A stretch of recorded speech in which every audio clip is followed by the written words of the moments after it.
Muchas gracias, presidente. Señorías, vuelvo a subir hoy a la tribuna para defender, en este caso, la convalidación del Real Decreto Ley 7/2021, de 27 de abril,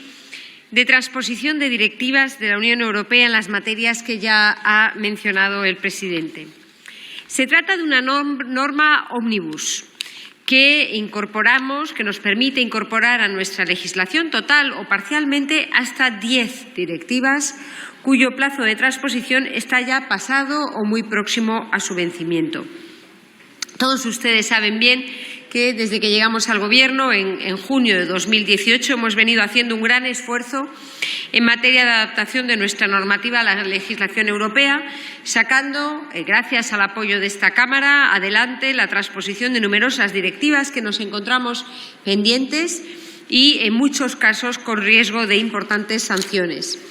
En esta misma línea, y para dar también seguridad jurídica y para extender los beneficios de estas nuevas regulaciones a todos los operadores económicos y los ciudadanos españoles, y también para evitar procesos que pudieran desembocar en la imposición de sanciones por parte de la Unión Europea, presentamos a convalidación hoy este Real Decreto Ley Ómnibus.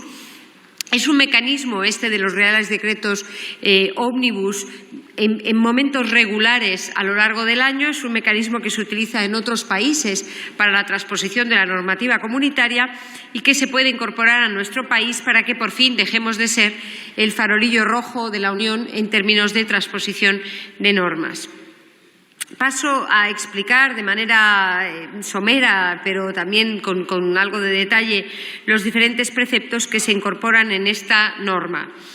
En primer lugar, completamos la transposición de la directiva relativa al desplazamiento de trabajadores entre Estados miembros en el marco de la prestación de servicios. El plazo de transposición terminó el 30 de julio de 2020. Es una directiva que modifica otra aprobada hace 20 años para garantizar que se sigue logrando el adecuado equilibrio entre la necesidad de fomentar la libre prestación de servicios a través de las fronteras y, al mismo tiempo, garantizar condiciones equitativas para los trabajadores y también condiciones equitativas de competencia para las empresas. Así, lo que hacemos con esta norma es avanzar en la igualdad de trato entre los trabajadores domésticos y los trabajadores desplazados a nuestro país que, tras un determinado periodo de tiempo en España, pueden considerarse efectivamente integrados dentro del mercado laboral español. Aunque ya habíamos abordado la transposición parcial, hacía falta modificar determinadas normas con rango de ley en el ámbito laboral y de la seguridad social para culminar la transposición. Entre ellas, cabe destacar que la legislación laboral del Estado de acogida pasa a cubrir los desplazamientos superiores a los 12 meses o los 18 meses en casos de prórroga motivada.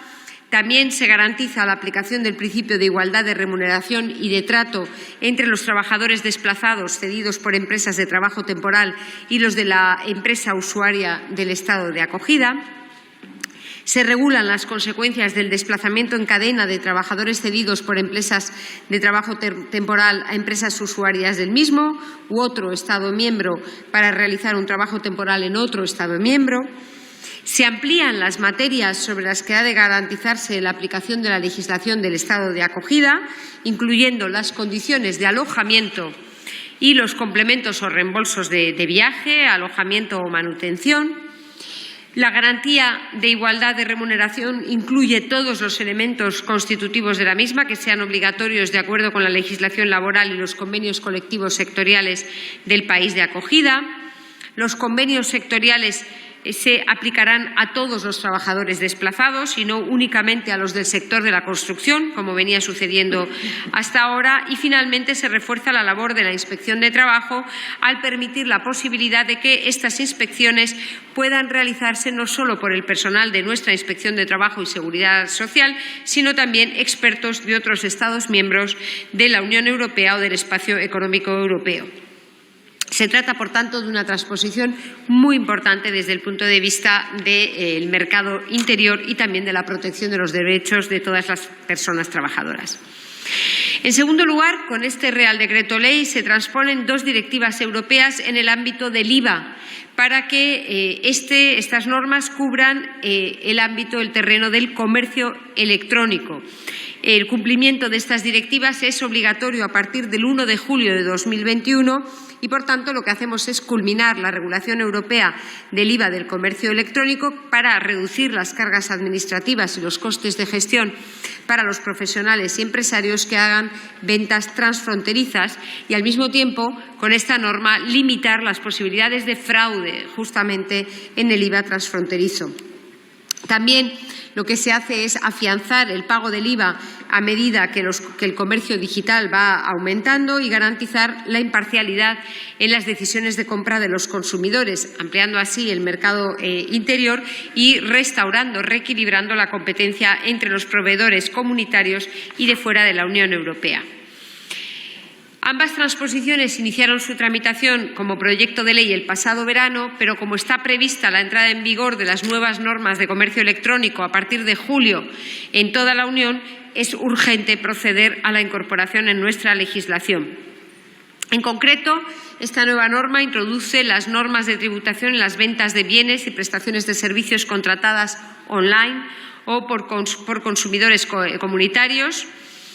En un principio, todo el sistema del IVA, como sus señorías saben, estaba pensado como un sistema de tributación en origen, pero justamente el empuje de la economía digital, que permite a los consumidores adquirir bienes y servicios de proveedores de todo el mundo, ha llevado a modificar el sistema para tener un sistema de IVA de tributación en destino, es decir, que se sujeta al IVA del país miembro del destinatario y al tipo de gravamen de ese país, que es lo que se estipula con este Real Decreto Ley que sometemos hoy a convalidación. Se extiende también el sistema de ventanilla única, como decía, para reducir los costes de los empresarios o profesionales, que ya no tienen que darse de alta en cada Estado miembro, sino que se identifican solo en la Administración tributaria del país en el que están establecidos, ingresando el IVA devengado por todas las operaciones efectuadas en la Unión Europea con una única declaración-liquidación.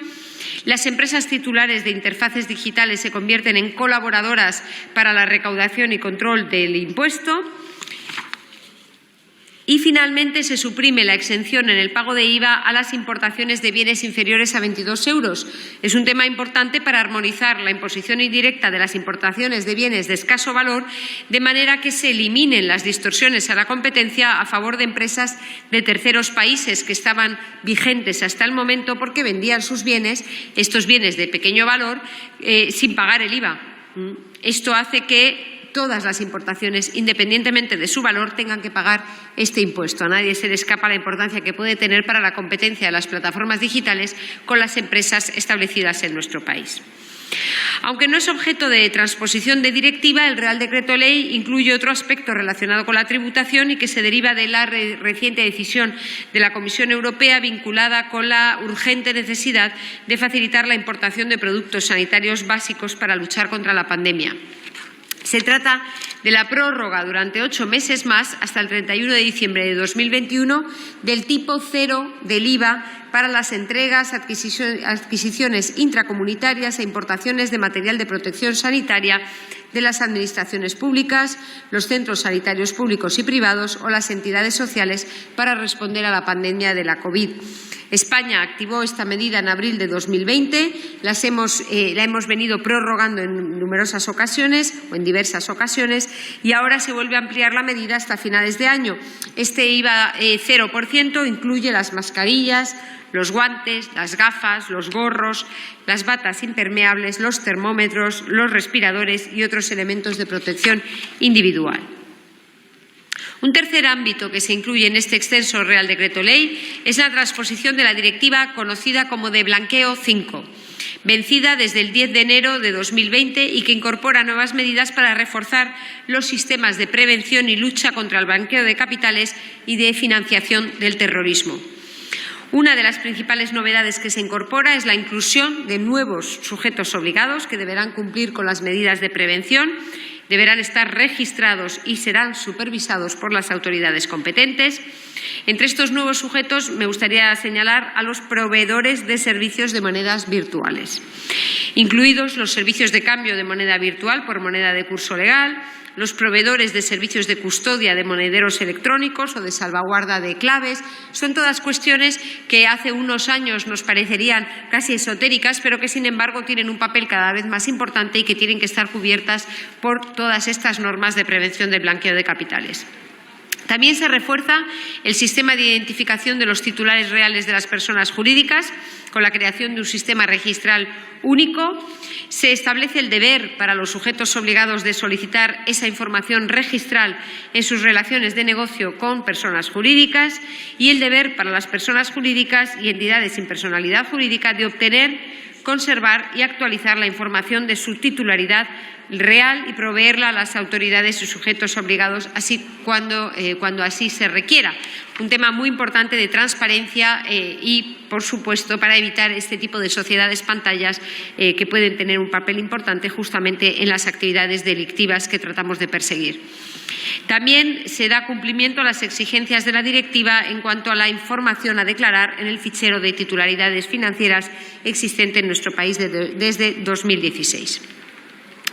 Por otra parte, se transpone también con este Real Decreto Ley la quinta Directiva de Requisitos de Capital, que se conoce en los foros expertos con sus siglas en inglés como CRD5, y la segunda Directiva de Reestructuración y Resolución de Entidades de Crédito y Empresas de Servicios de Inversión, que de nuevo se conoce por sus siglas en inglés BRRD2. El plazo de transposición de ambas directivas venció el pasado 28 de diciembre de 2020. Ambas directivas están incluidas en lo que se conoce como paquete bancario, aprobado por la Unión Europea en 2019 para transponer a la normativa comunitaria los requisitos de capital acordados en el Comité de Basilea y la capacidad de adquisición de absorción de pérdidas por parte de los bancos y otras entidades financieras en la Junta de Estabilidad Financiera del G20. Estas normas lo que tratan es de aumentar la fortaleza y resistencia del sector bancario y continuar desplegando el proyecto de la Unión Bancaria. Este Real Decreto Ley incluye, por otra parte, una transposición parcial de la directiva conocida como ECN+, en el ámbito de la defensa de la competencia, una directiva cuya transposición venció el pasado 4 de febrero y cuyo objetivo es proporcionar a los Estados miembros los medios necesarios para reforzar la aplicación efectiva de las normas sobre competencia y garantizar el correcto funcionamiento del mercado interior. Aunque la legislación española ya contempla la mayor parte de las previsiones de esta directiva, es necesario incorporar algunos elementos adicionales para la plena transposición. Por ejemplo, se establecen nuevos instrumentos para impulsar la asistencia entre la Comisión Nacional de Mercados y de la Competencia y las autoridades de otros Estados miembros. Además, se concretan los deberes de información y colaboración y las facultades de inspección de las autoridades de competencia. También se incrementan determinadas sanciones, se da la posibilidad a la Comisión Nacional de Mercados y de la Competencia de rechazar denuncias sobre la base de criterios de priorización y se crean mayores incentivos para la utilización del programa de clemencia. En otro orden de cosas, con este Real Decreto Ley se modifica un aspecto puntual de la Ley General de Telecomunicaciones para adaptarlo parcialmente a lo que establece el Código Europeo de Comunicaciones Electrónicas. Es una directiva que tenía que haber sido transpuesta antes del 21 de diciembre pasado. Estamos trabajando, como saben sus señorías, en la transposición. Se trata de un código que lo que trata es de promover la inversión sostenible en el desarrollo de redes de comunicaciones electrónicas de alta capacidad y para favorecer el despliegue de estas nuevas redes, en particular el despliegue del 5G en nuestro país. Lo que hacemos con este Real Decreto Ley que hoy viene a convalidación es extender la duración de las concesiones de uso privativo del dominio público radioeléctrico para las futuras licitaciones, de manera que estas concesiones tengan una duración mínima de 20 años que puede llegar hasta los 40 años. De esta manera se duplican los plazos actuales, haciendo, por tanto, más viable la ingente inversión que va a ser necesaria para el despliegue de las redes de última generación. Esta medida forma parte de la hoja de ruta del 5G, un proyecto que, como saben,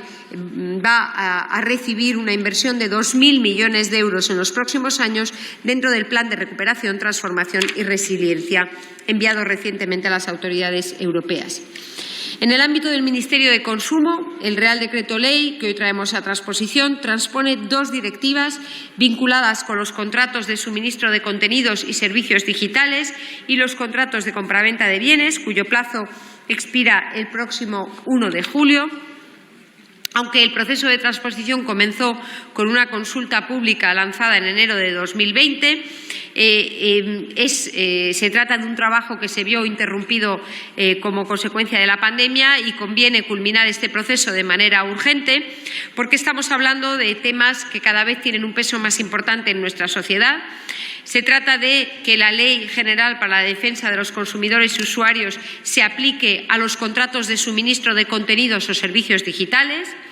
así como a aquellos por los que el empresario se compromete a suministrar contenidos o servicios digitales a cambio de datos personales del consumidor o usuario. Esta normativa no se aplicará a los programas libres y de código abierto. Lo aclaro ya antes de las preguntas que podrían plantear sus señorías, puesto que en este caso el código fuente se comparte abiertamente y los usuarios pueden acceder libremente al software. Se establece también mediante este Real Decreto Ley que la conformidad del contrato se determinará mediante el cumplimiento de una serie de requisitos, tales como la instalación, y que, en caso de no estar conforme, el consumidor podrá solicitar la reparación, la sustitución o, en su defecto, la reducción del precio o la resolución del contrato. También se incrementan determinados plazos en beneficio de los consumidores, el plazo para que puedan manifestar su disconformidad con contenidos o servicios digitales, que se amplía de 2 a 3 años, el plazo de inversión de la carga de la prueba para acreditar la falta de conformidad, que pasa de 6 meses a 1 o 2 años, según el caso, el plazo de prescripción para ejercer los derechos derivados de la falta de conformidad, que se amplía de 3 a 5 años, y en relación con las garantías comerciales, en aras de luchar contra la obsolescencia programada y reducir el impacto en el medio ambiente, con este Real Decreto Ley se amplía de 2 a 3 años el plazo de garantía legal de los bienes y se duplica hasta los 10 años el tiempo mínimo durante el cual el productor está obligado a garantizar un servicio técnico o la existencia de piezas de recambio a partir del momento en el que deja de fabricarse el producto. Son cuestiones tremendamente importantes para todos los ciudadanos de nuestro país, como sus señorías conocen perfectamente, en particular en un momento de aceleración de la transformación digital. El último asunto que se incluye en el Real Decreto Ley tiene que ver con la transposición de la normativa europea sobre responsabilidad medioambiental en relación con la prevención y reparación de daños medioambientales. Se trata de una norma que ya se transpuso a nuestro ordenamiento jurídico mediante la Ley de Responsabilidad Medioambiental, aprobada en octubre de 2007, pero en la que la Comisión Europea ha advertido un error con respecto a cómo se trasladó este precepto jurídico. El error, en particular, afecta a quien puede solicitar una acción de responsabilidad basándose en el principio de que quien contamina paga, que funciona como principio rector de la directiva. Con la corrección que se incluye hoy en el Real Decreto Ley se subsana esa imprecisión advertida por la Comisión Europea con respecto a esta norma y, por tanto, se culmina adecuadamente la transposición de la misma a nuestro ordenamiento. Señorías, como ven, el Real Decreto Ley que sometemos hoy a convalidación es extenso y aborda un importante número de materias que son muy relevantes para la seguridad jurídica, pero también para la adecuada protección de las empresas y de los ciudadanos de nuestro país. También son normas que sirven para potenciar una recuperación económica sana y equilibrada. Además, con este procedimiento urgente y extraordinario, reducimos el riesgo para nuestro país de multas por retrasos en la transposición y, por tanto, se trata de un Real Decreto Ley que responde plenamente al interés general y, por todo ello, confío en que contaremos con el respaldo de los grupos parlamentarios para la convalidación. Y la verdad, de corazón, espero que antes o después todos ustedes se sumen también al plan de recuperación presentado a las autoridades europeas hace poco más de una semana, porque se trata, como ha dicho hoy el propio comisario Gentiloni, de una misión de país Y me tomo las palabras que han expresado algunas de sus señorías, en particular el señor Castellón, como un signo de que empieza a haber una cierta apertura, una cierta disposición a hablar para que entre todos, remando en la misma dirección, hagamos realidad e impulsemos esa recuperación económica que todos los indicadores económicos empiezan a mostrar. Muchas gracias. Muchas gracias.